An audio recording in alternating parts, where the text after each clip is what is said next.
Let's look at an example of projectile motion, and the simplest example would be one that has a horizontal launch. So in this example, let's go ahead and read it real quick. A movie stunt driver on a motorcycle speeds horizontally off a 50-meter high cliff. How fast must the motorcycle leave the cliff top to land on level ground below 90 meters from the base of the cliff? Okay, so this guy is speeding along the top of the cliff. He leaves horizontally, and we'll trace a pathway to the ground that is going to look something like that. In order to do these types of problems, pictures are very important. I'm going to actually draw in right now the initial velocity vector the motorcycle has when it leaves the cliff. Okay, so this is the initial velocity of the motorcycle, and that's actually the thing we're looking for. I'm going to put a little question mark there. Now, what do we know? We know that the cliff is 50 meters high, and we know that we want it to land 90 meters from the base of the cliff. Okay, now we have information, but like in all our other problems, we need to turn these into some variables we can use with equations. So this is a vertical distance. This is going to be my vertical displacement delta y. However, we are starting up here and moving downwards.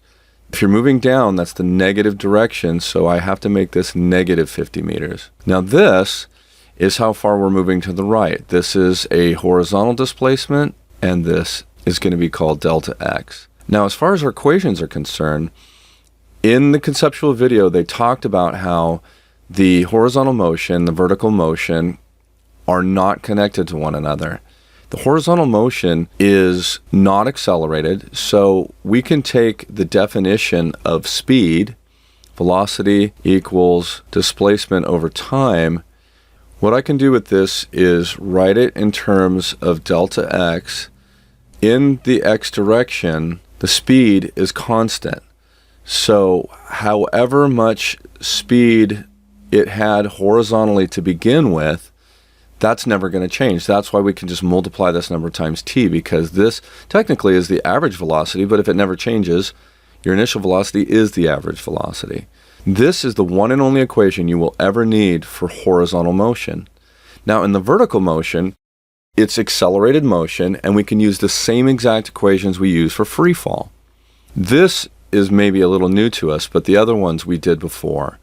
In this case, what we're looking for is Vox. That's what we need to know. And we do know delta x. We know that that's 90 meters, but we have no idea about the time. In order to find the time, we're going to need an equation that takes what we know and allows us to solve for time. Now, it doesn't look like we know much as far as the vertical motion is concerned, but we do actually know quite a bit. One of the things you always have to do in projectile motion problems is find these components of this initial velocity. This is horizontal launch, so Vox is just going to be our initial velocity.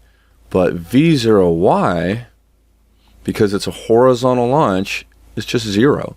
So we do know the initial velocity in the y direction. We also know g, negative 9.8 meters per second squared. So we know a lot more than we thought we did.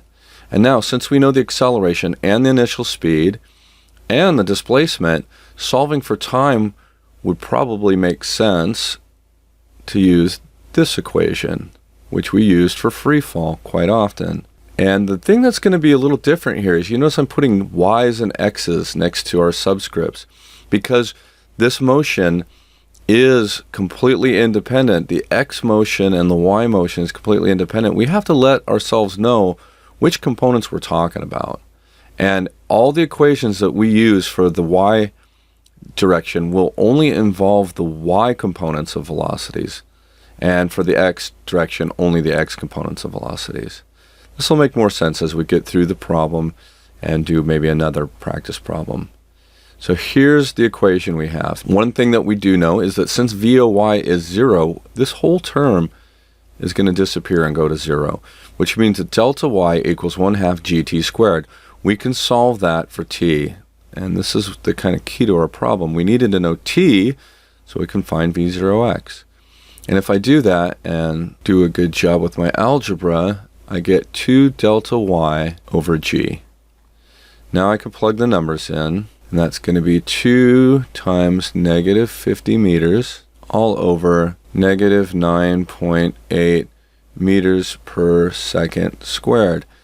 Now you kind of see why we had to make our displacement in the y direction negative, because we needed that negative to cancel out this negative so we don't wind up taking the square root of a negative number. And if we do that, we get the value 3.19 seconds. And again, notice that the only thing this time depends on is the height of the cliff. It's completely independent of how fast our motorcycle is going. Okay, so now that we know this, we can combine that with this equation to find that speed. So Vox, which if you'll recall is how fast the motorcycle is going, right, is going to be equal to delta x over t. Delta x was 90 meters, and t is 3.19 seconds, which gives us a speed of 28.2 meters per second.